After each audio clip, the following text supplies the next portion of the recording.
हैं टीएमसी संकट में और इसी वजह से बंगाल संकट में। अब पार्टी असामाजिक तत्वों के हाथ में है। अगर उनके विधायक और सांसद आपस में लड़ते हैं तो इससे राज्य की बदनामी होती है। ये लोग नहीं सीखेंगे।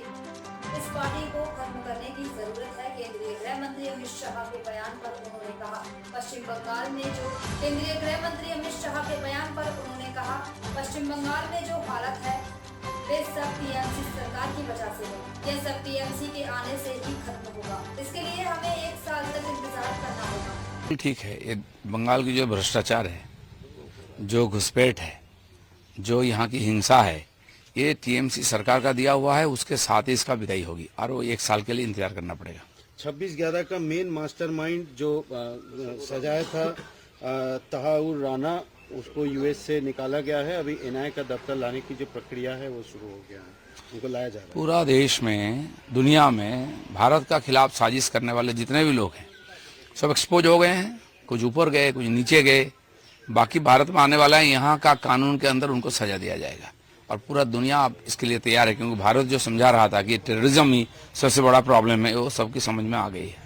राहुल गांधी कह रहे हैं कि पीएम का कहाँ है 56 इंच का छाती, कहाँ है जब यूएस ने टैरिफ बढ़ाता है, यूनिट सरकार दिक्कत करता है। यूएस बढ़ाएगा तो क्या है, हम भी बढ़ा रहे हैं ना।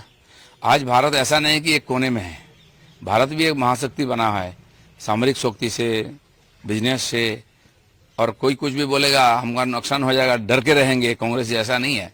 56 इंच नहीं है, वो बढ़ गया है, आज 60 इंच के पार हो गया है। लेकिन राहुल गांधी कहाँ है? पार्लियामेंट में नहीं दिखाई पड़े, वक्त बिल के पक्ष में नहीं बोले, आवाज ही नहीं आई है। कहाँ छुपे हुए हैं?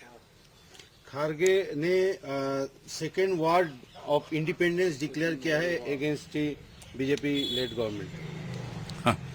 भूल गए उनके परिवारजनों को ऊपर कांग्रेस सरकार और ब्रिटिश ने और पठान ने की अत्याचार की थी।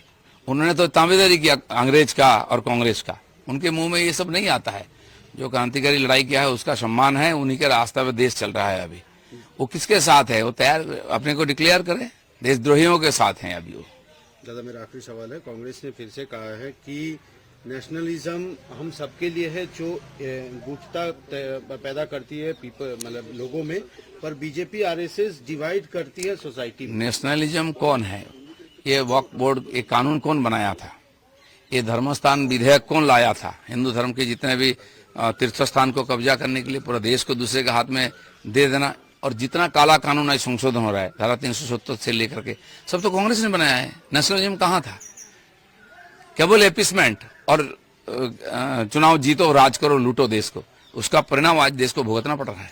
ममता बनर्जी बोली हम मुस्लिम के साथ है, वक्फ बिल लेके कोई कुछ बिगाड़ नहीं पाएगा। हम तो पूरा बंगाल के लोगों के साथ है, हिंदुस्तान के लोगों के साथ है। वो मुसलमान के साथ है। अगर मुसलमान के साथ रहे, मुसलमान को भी थोड़ा सा तरक्की कर देते, वो भी ठीक है। आज मुसलमान सबसे गरीब क्यों है? बंगाल के मुसलमान क्रिमिनल क्यों ज्यादा है? ममता बनर्जी जैसे नेताओं के चलते मुसलमान की दुर्दशा है।